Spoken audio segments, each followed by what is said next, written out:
بسم اللہ الرحمن الرحیم۔ السلام علیکم۔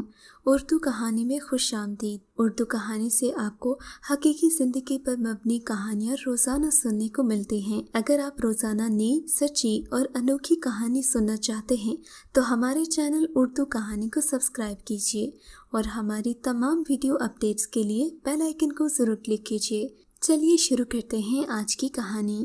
عظمیٰ میری ماموں ذات تھی۔ کون جانتا تھا کہ والدین کی وفات کے بعد مجھے اپنے ماموں کے گھر پناہ لینا پڑے گی۔ بچپن میں ہمارے درمیان اتنی محبت تھی کہ دعا کیا کرتیں کاش وہ دن آئے جب ہم ایک گھر میں ہمیشہ ساتھ رہیں۔ گھر قریب تھے، دن بھر ساتھ رہنے کے باوجود رات کو جب اماں اپنے گھر آ جاتی تو یہ جدائی ہمیں شاق گزرتی۔ عظمیٰ کے والد کے مالی حالات ہم سے بہتر تھے۔ ماموں روزانہ اکلوتی بیٹی کے لیے تحائف خریدتے اور اس کی پسندیدہ چیزیں کھلاتے۔ وہ میرے بغیر نہ کھاتی، اپنی ہر شے سے میرا حصہ نکالتی۔ اس کے ہوتے ہوئے مجھے کسی بہن یا دوست کی ضرورت نہ رہی۔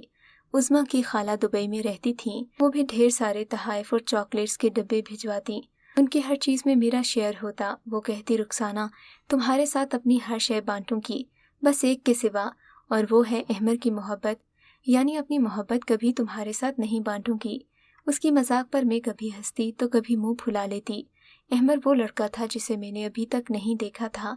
اس کے ساتھ عظمیٰ کی منگنی بچپن سے طے تھی، اور یہ منگنی اس وقت انجام پائی جب ماموں ممانی اپنے بردر نسبتی سے ملنے دبئی گئے، اس لیے ہم لوگ اس تقریب میں شریک نہ ہو سکے۔ عظمیٰ کے علاوہ میں نے ممانی سے بھی احمر کی تعریفیں سنی تھیں کہ وہ بہت خوبصورت اور اچھی عادات کا مالک ہے۔ وقت کے ساتھ ساتھ میرا اشتیاق بڑھتا گیا کہ احمر کو دیکھوں اور اس سے ملوں۔